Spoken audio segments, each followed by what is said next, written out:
أعوذ بالله من الشيطان الرجيم بسم الله الرحمن الرحيم Assalamualaikum warahmatullahi ta'ala wabarakatuhu and good afternoon sa inyong lahat. So now ang i-report ko po is continuation ng aking kasamang reporter, which is about the new economic theories and change in new classical economics. Although new classical economics is extremely useful in static analysis, it does not provide an adequate conceptual framework for the analysis and understanding of economic change and the dynamics of the global economy. For example, it cannot explain the exogenous factors such as changes in taste and technology that are important in understanding the long-term dynamics of an economy. Bagamat lubhang kapaki-pakinabang ang new classical na ekonomiya sa static ng pagsusuri, hindi ito nagbibigay ng sapat na conceptual na balangkas para sa pagsusuri at pag-unawa sa pagbabago ng ekonomiya at ang dinamika ng pandaigdigang ekonomiya. So halimbawa, hindi nito maipaliwanag ang mga exogenous na salik tulad ng mga pagbabago sa panlasa at teknolohiya na mahalaga sa pag-unawa sa pangmatagalang dinamika ng isang ekonomiya. So, higit pa rito, tulad ng naobserbahan ni Paul Krugman na ang new classical na diskarte sa mga usaping pang-ekonomiya ay walang parehong temporal at spatial. So, dimension at ipinapalagay na ang mga aktibidad sa ekonomiya ay nagaganap sa isang abstract na universo na walang kasaysayan at geografiya. So, bilang resulta, hindi nito sapat na masuri ang makasaysayang pag-unlad o estrukturang hegrapikal ng isang ekonomiya. Yun yung observe ni Paul Krugman. Most importantly, despite general agreement in the economics discipline on the significance of technological progress for economic change and long-term growth, musical economics gives inadequate attention to technology and the source of technological change. So yun, pinakamahalaga sa kabila ng pangkalahatang kasunduan sa disiplina ng ekonomiya sa kahalagahan ng pag-unlad ng teknolohiya para sa pagbabago ng ekonomiya at pangmatagalang paglago. So ang new classical economics ay nagbigay ng hindi sapat na atensyon sa teknolohiya at pinagmumulan ng pagbabago sa teknolohiya. New classical economics also ignores the importance of economic and other institutions. Although economists acknowledge that nations must establish rules to govern economic activities, provide a favorable environment for private entrepreneurs, and assist in overcoming market failures, economic analysis gives short shrift to the role of governments and other institutions. So, binaliwala din ng New Classical Economics ang kahalagahan ng ekonomiya at iba pang mga institusyon. Bagamat kinikilala ng mga ekonomista na ang mga bansa ay dapat magtatag ng panuntunan upang pamahalaan ang mga aktibidad sa ekonomiya, magbigay ng isang paborableng kapaligiran para sa mga pribadong negosyante at tumulong sa pagtagumpay ng mga pagkabigo sa merkado, pagsusuri sa ekonomiya, nagbibigay ng maikling pagbawas sa tungkulin ng mga pamahalaan at iba pang institusyon. So sa nakalipas na mga taon, maraming ekonomista ang nakabuo ng mga bagong teorya na makakatulong upang mabayaran ng mga limitasyong tinutukoy sa itaas. So bilang isang grupo, ang mga nobela at napaka-controversial na teoryang ito, ang bagong teorya ng paglago, ang bagong heograpiya pang-ekonomiya at ang bagong teorya ng kalakalan ay hinahamon ang mga pangunahing pagpapalagay ng neoclassical na teorya bilang perpektong competition. So patuloy na pagbabalik sa sukat at kumpletong impormasyon. These new theories emphasize the importance of oligopolistic competitions, economies of scale, and technological innovation, and they also incorporate historical processes, institutions, and spatial relations. So they facilitate understanding of a world economy characterized by discontinuities, disequilibria, and profound shifts over time, and the global distribution of wealth and hence of power. So, ang bagong teoryang ito ay binibigyan diin ang mga kahalagahan ng oligopolistikong competition, economies of scale at technological na pagbabago, at isinama rin nila ang mga proseso, institution at spatial na relation. So, pinapadali nila ang pag-unawa sa isang pandaigdigang ekonomiya na nailalarawan sa pamamagitan ng discontinuity, disequilibria at malalim na pagbabago sa paglipas ng panahon sa pandaigdigang pamamahagi ng kayamanan at dahil dito sa kapangyarihan. The world described by the new theories is one of simultaneous divergence and convergence among national economies, one in which governments can and do play a crucial role in economic affairs, and in which technological innovation is a central feature. So although the new theories have certainly not displaced conventional new classical economics, they do challenge many of its assumptions and policy prescription, and in some cases have led to modification of classical principles. For this writer, the new theories provide important insight into the dynamics of both domestic and international economies. So, ang mundo na inilarawan ng mga bagong teorya ay isa sa sabay-sabay na pagkakaiba-iba at pagtatagpo sa mga pambansang ekonomiya na kung saan ang mga pamahalaan ay maaari at talagang gumaganap ng isang mahalagang papel sa mga usaping pang-ekonomiya, at kung saan ang teknolohikal na pagbabago ay isang pangunahing tampok. So yun, bagamat ang mga bagong teorya ay tiyak na hindi inilapat ang conventional na new classical na ekonomiya, hinahamon nila ang marami nitong mga pagpapalagay at mga resita ng patakaran. At sa ilang mga kaso ay humantong sa pagbabago ng mga new classical na prinsipyo. So para sa manunulat na ito, ang mga bagong teorya ay nagbibigay ng mahahalagang pananaw sa dinamika ng parehong domestic at international na ekonomiya.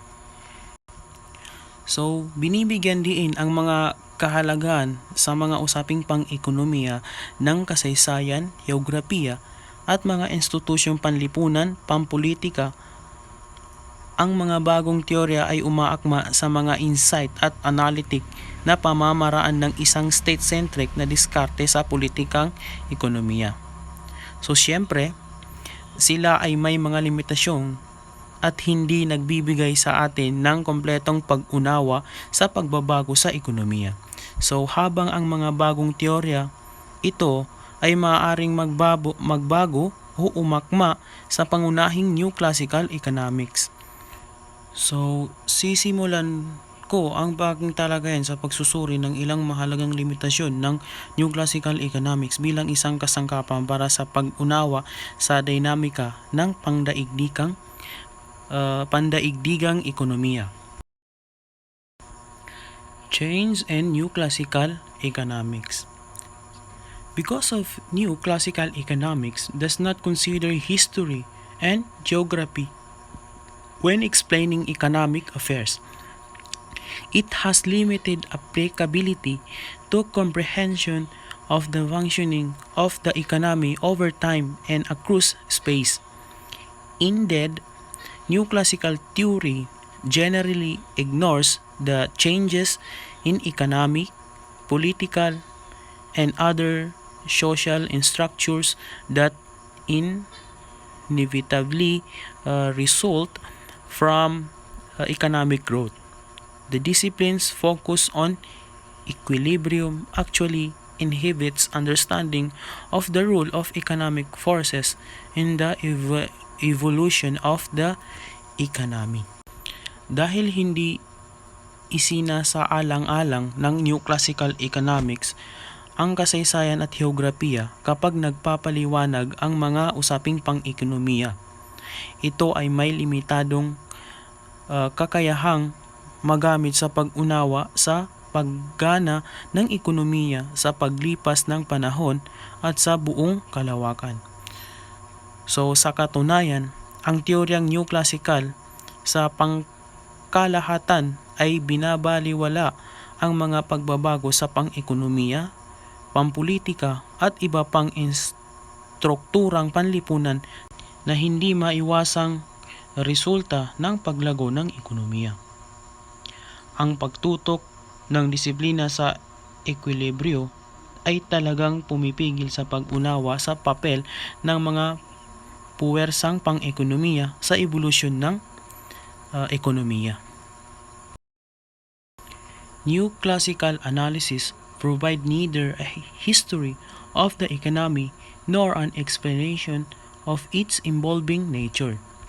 However, without a history of the growth process and its effect on the power and interests of major actors, it is hardly possible to understand the dynamics of the world economy. Furthermore, New Classical Economics does not add a great deal to comprehension of the geographic distribution of economic activities within and across national economies, the evolution of trading patterns, or the spatial development of the economy. Ang mga New Classical na pagsusuri ay hindi nagbibigay ng kasaysayan ng ekonomiya o ng paliwanag ng umuusbong na kalikasan nito. So, gayon pa man, nang walang kasaysayan ng proseso ng paglago at ang mga epekto nito sa kapangyarihan at interes ng major mga aktor. Halos hindi posible na maunawaan ang dinamika ng ekonomiya ng mundo.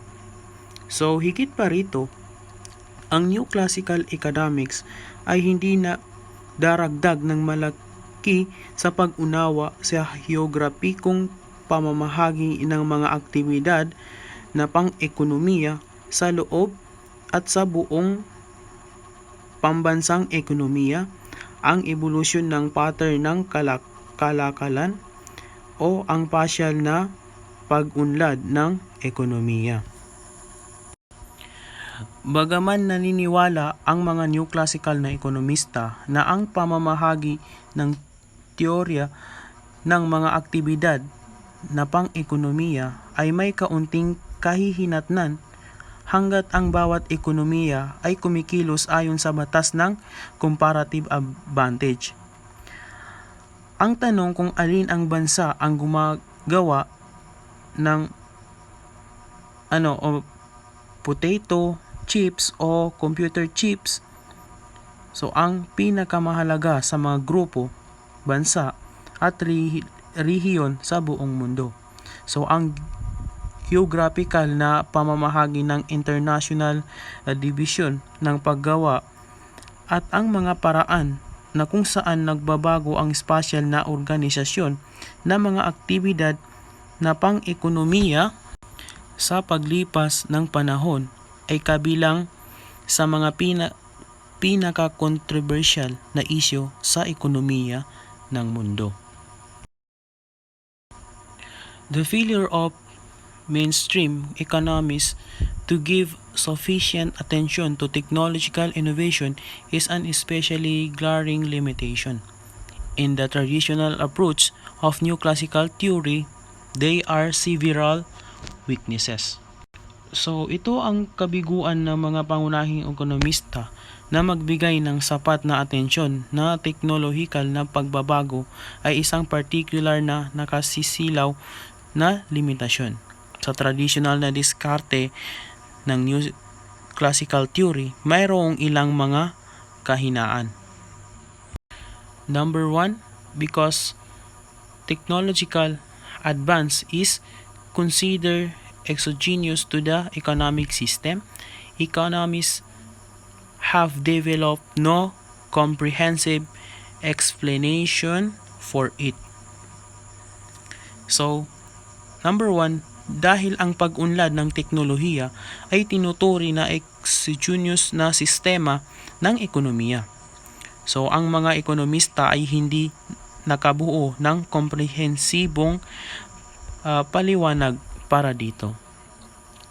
Pangalawa, because economists consider technology to be a public good to which everyone has equal access, they do not adequately recognize the importance of monopolies of technology. So number 2, dahil itinuturing ng mga ekonomista ang teknolohiya isang pampublikong kabutihan kung saan ang lahat ay may pantay na pag-access. So hindi nila sapat na kinikilala ang kahalagahan ng monopolyo ng teknolohiya. And number 3, because of the theory of the production functions assumes that economic actors have complete or certain knowledge of and access to available technology.